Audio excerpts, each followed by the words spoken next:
महामानव गौतम बुद्ध भाग 3 बुद्धांचे महान शिष्य आणि धम्माचा प्रसार. आपण ऐकत आहात महामानव गौतम बुद्ध यांच्या महान जीवनावर आधारित विशेष ऑडिओ बुक. मागील भागात आपण पाहिले की बुद्धांनी सारनाथ येथे आपला पहिला उपदेश दिला आणि जगाला 4 आर्य सत्य आणि अष्टांगिक मार्ग सांगितला. या उपदेशामुळे अनेक लोक प्रभावित झाले. हळूहळू बुद्धांचा संदेश दूरदूरपर्यंत पसरू लागला. आजच्या भागात आपण जाणून घेणार आहोत बुद्धांचे महान शिष्य कोण होते आणि धम्माचा प्रसार कसा सुरू झाला. बुद्धांचा पहिला उपदेश ऐकल्यानंतर ते 5 साधू बुद्धांचे शिष्य झाले. ते बुद्धांचे पहिले भिक्षू बनले.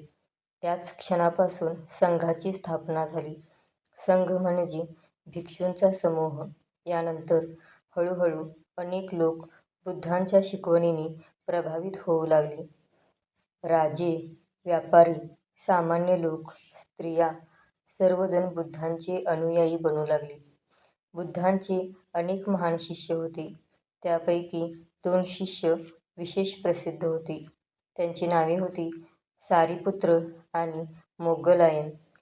सारिपुत्र हे अत्यंत बुद्धिमान आणि शांत स्वभावाचे होते.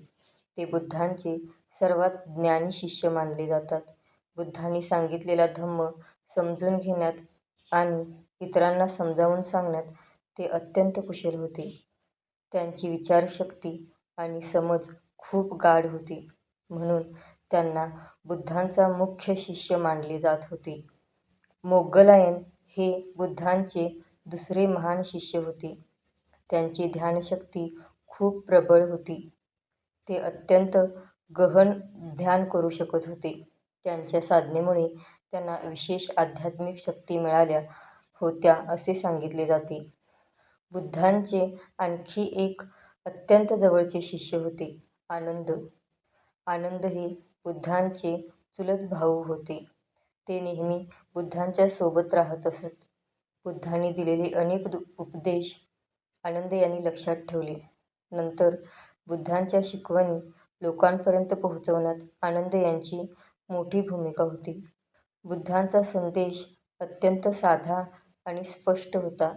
त्यांनी लोकांना सांगितले, हिंसा करू नका, खोटे बोलू नका, लोभ आणि द्वेष सोडा, सर्व प्राण्यांवर करुणा ठेवा.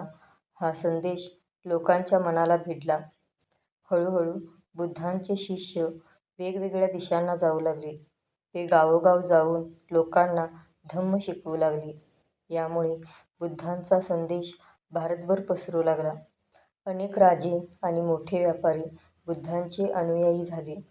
त्यांनी विहार आणि स्तूप बांधले.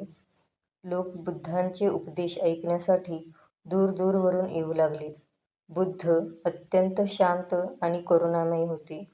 त्यांनी कधीही कोणावर राग धरला नाही. कोणी त्यांची निंदा केली तरी ते शांत राहायचे. त्यांच्या चेहऱ्यावर नेहमी शांतता दिसायची. ते सर्वांना समान दृष्टीने पाहायचे, राजा असो किंवा गरीब माणूस. बुद्धांसाठी सर्वजण समान होते. बुद्धांनी लोकांना एक अत्यंत सुंदर संदेश दिला. ते म्हणायचे, स्वतःवर विश्वास ठेवा, स्वतःचाच प्रकाश बना. याचा अर्थ असा की माणसाने स्वतः विचार करावा, सत्य शोधण्यासाठी स्वतः प्रयत्न करावा. बुद्धांनी लोकांना आंधळेपणाने विश्वास ठेवायला सांगितले नाही. त्यांनी सांगितले, समजून घ्या, विचार करा आणि मगच स्वीकारा. गौतम बुद्धांचे जीवन म्हणजे करुणा, शांतता आणि ज्ञानाचा एक महान प्रवास आहे. त्यांनी जगाला असा मार्ग दिला ज्यामुळे माणूस खऱ्या आनंदाचा अनुभव घेऊ शकतो. पुढच्या भागात आपण जाणून घेणार आहोत बुद्धांच्या जीवनातील शेवटचे दिवस आणि त्यांचा महान संदेश. पुन्हा भेटूया पुढच्या भागात. नमो बुद्धाय.